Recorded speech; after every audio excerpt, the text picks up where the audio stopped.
Yes, it's been a while. Yeah, it is. It is. Straight, we know that the Super Falcons, the Falconets, are planning to go to Tanzania. Perhaps they'll be leaving tomorrow. I keep talking about the transition in game in football. We Mm, were able to watch what Bankole did with the under 17 yes. female team. I hope Christopher Danjuma will actually replicate that as well to make sure that as he progresses to next year female under 20 World Cup in Colombia, he can be able to make Nigeria proud. So what I'm expecting from Christopher Danjuma from Less than winning. But when we look at this and we look at the history of the Under 20 World Cup, what can you say Nigerians' um, um, role, or what can you say about the Falconet in regards to since the Under 20 World Cup has started? yeah, the Falconet haven't been out. So they have this hunger, this zeal to succeed. They have this mindset of winning. So I expect fantastic game. I expect great results from them this time around. Okay, well said. And I want to put you on the spot, but are you expecting something different from an upset? Are we going to Dar es Salaam Stadium to defeat them, or what do you expect? Because we know that they actually had a very good one before that clash with us. So Yeah. what are you expecting? Yes, Is there another player exceptional or among them? now, yeah, currently I have this player that I so much that is comfort for orange that I so much admire. He Okay. has invited 19 good girls to participate in this encounter with the Tanzanians, and a couple of other good girls as well with him, which he believes that that they are going to make us proud as a nation. So I expect that as they go, it's going to be a win game for him because the Tanzanian, yes, of course, I'm not underrating them. I'm not saying they are not good. They are very good. So you can see it is a transition. So the girls are hunger and thirst I'm for glory. determined. They are determined. So it's going to be a win game for them. Okay, well, you said so well about the Falconet. In the two games, what will you be expecting the two sides should really do in the two games? Are you expecting a wallop, or you're expecting a win, but you don't know the margin? Because you spoke so well about what Christopher Dajuma is doing and the girls. A win game for the Falcons. Actually, after on Sunday clash, the Tanzanians are actually coming back to Nigeria for a second leg. So it's if they are able to defeat the Tanzanian at home, probably with 2-3 goal margin, then Coming home a bit, some have been calling for the reason why we are not doing so well in international events with under 17, which Bankole did so exceptional. I say, do you think there'll be a time, because nobody expected that the Super Falcons will be coached by a foreigner? Do you think there'll be a time where we'll be giving out our Flamingos under 20 to a foreign administrator, a foreign coach, even in as much as possible that we don't do well at the World Cup in this age grade? yeah, you see the challenge we are looking at here is that the transition. Nigerians don't really believe in themselves. I'm a coach, as I am a trained coach. I can't. We learn like them. We have Nigerian coaches are doing very well in abroad. If you go to league side currently, we have Nigerian guys who are doing very well in this league side in Europe and other part of the world. Yeah. So I'm against this opinion that the foreign coaches should be coaching our national team at this point in time. While we have intelligent coaches that are able to take on the job. Now, you can also look at the Nigerian league currently. We are trying to make sure that the league is up to standard. Yeah. It's moving from what it was to a better standard Yeah. that it's going to have a global recognition. So you see, if we look inward, if we look inward to what we have and give them all the necessity give them the right senior level and all that. So I'm against that opinion totally. Yeah, but we also know, yeah, that brings us to the Super Falcons right now. That some are saying we should bring Wardrum back to the Super Falcons, especially looking at what he did in at the last World Cup in New Zealand and Australia.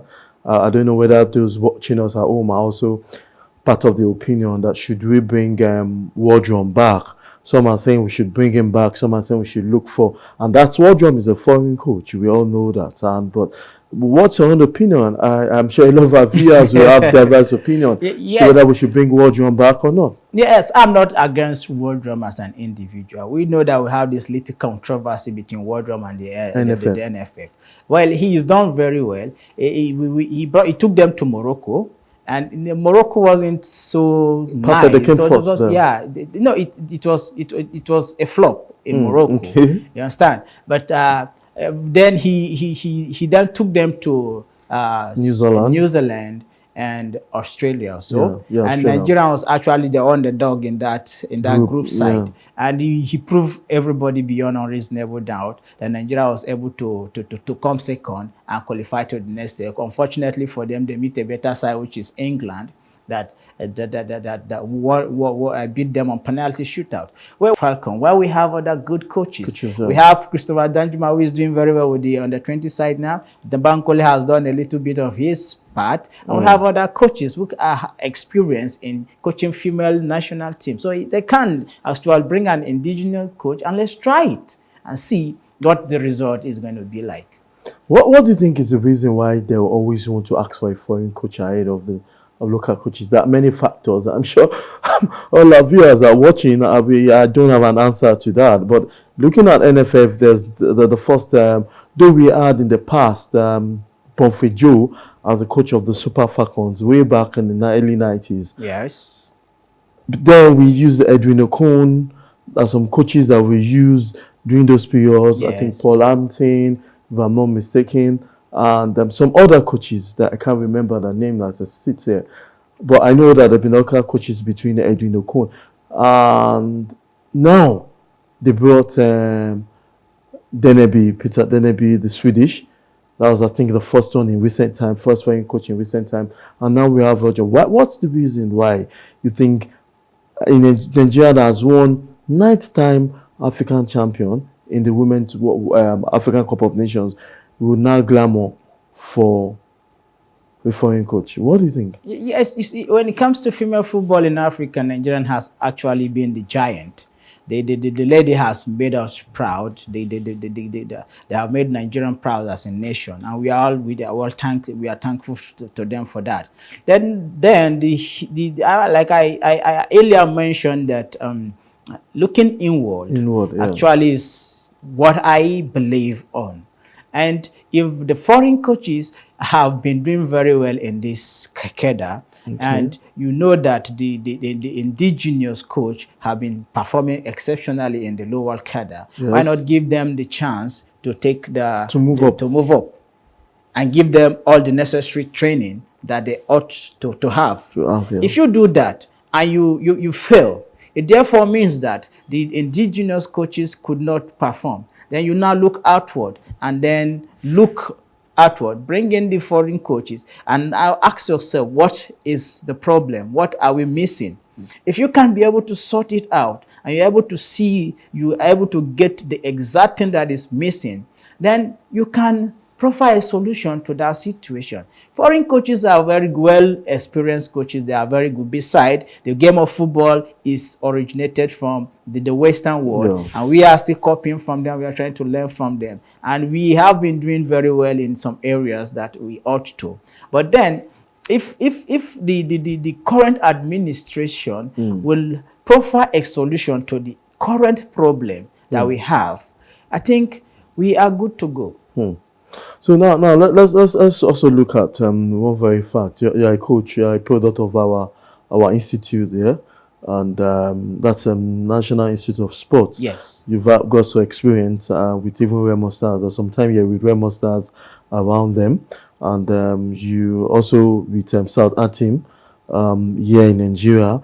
What do you think is the difference between local coaches and foreign coach? Yeah, the problem, the difference here is Or is it just, sorry, is it just our inordinate, let me use that word, affection for foreign things, everything foreign, we want foreign?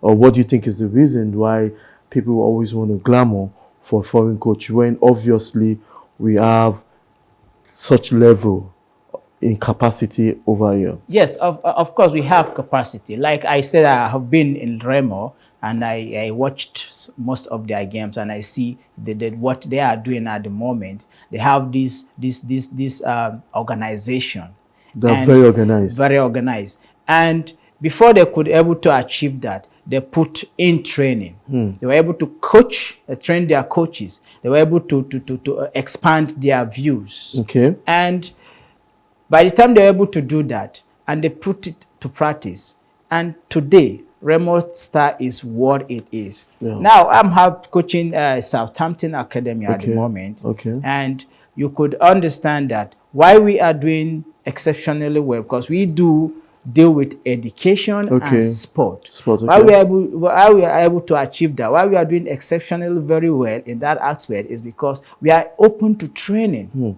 We are open to learning. We are able to make sure that we are professional in our dealings. And and that has been the reason why we are what we are today. Now, if other organizations, other clubs, or other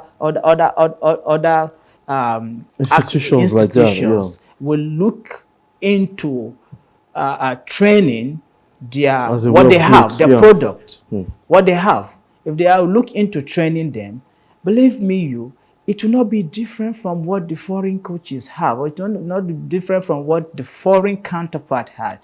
Africans have played the white men and we win them. Yeah, sure. So Morocco currently make us proud, and as a result of taking African nation to First semi-final, yeah. today African is having 11 slot in FIFA World Cup. Next World Cup we have as 11 country. That is an indigenous coach with African mentality.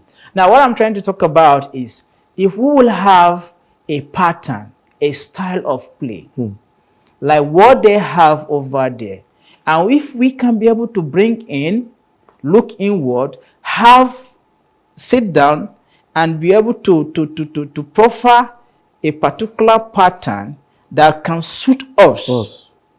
And if we have this consistency over the years, I think the white men, they're open to learning. Yeah, they also want to learn the way we do our things. So it's not about we. So you're saying, sorry, cutting short. It's okay. You're saying is the retraining. If we keep retraining our local coaches all the time, yes, in alliance with what is over there, yes, with the standard and with the new technologies, yes, there won't be any difference. There won't be any difference. Everything will fall in place, and believe before you know it, we have fantastic style of play, and they will also learn from us. Okay, that's interesting moment. Let's take our viewers to this wonderful, the Costa Rica, where we had the Falconets playing that one, an interesting moment, and we also hope that they'll be able to qualify for the 2024 FIFA Women's Under-20 World Cup. But let's take our mind back to the last World Cup. Sorry, we tried as much as possible to get that particular World Cup match. So away from that, we still have my guests in the house, and we're still looking at the Under-20 World Cup qualifiers. I'll put this again to you, though I've asked you earlier, and that's talking about what we should be expecting in the games between Tanzanian ladies Under-20 category and also our Falconets. So what do you think we should be expecting in that game in terms of scoreline? I'm sure you're not a predictor, but you said so much about the Falconets. So what do you think? I give the Falconet 3 as against 1. Coming back home. Coming back home is going to be 2-0. You're not giving the Tanzania. Tanzania is having just one goal in this encounter. both home and away. Okay, just one goal between them. Yes. If you had to be coach today, you get an employment letter from the Nigerian Football Federation, because I know you've done so well for yourself. You have the techniques, you have the administrative skills. I know that with your trainings and what you've done. And what do you think you would do, or what style of play will you apply in this game? Yeah, if I happen to be in Christopher the Danjuma. Christopher Danjuma, like I said, we have patterns. If you have the right patterns, what I like, my favorite pattern as a coach is 4-3-3. It therefore means that I look for a means to have a superiority in defense, Okay. and superiority in numerical superiority in defense, and numerical superiority in attacking. So it's what I'm going to do is to make sure that every area of my department is well covered. If I am attacking, I make sure that all my attacking force are well placed in the right position. If I lose the game, I fall back to defense. No room for any counter attack. No room for any Error.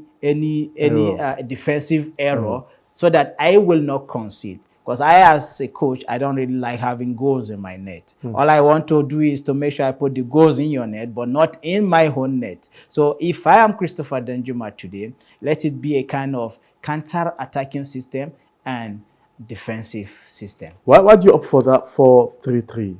And why I ought go in for Choose 4-3 or 4-3-3, yeah. chooses 4-3-3 is because it's a free flow system of football, and it gives me this numerical advantage over my opponent in the attack and in the defense. That is why I always opt for it. It therefore means that the least I can get in your attacking system is 7 players, and the least I will have in my defensive system is 6-7 players.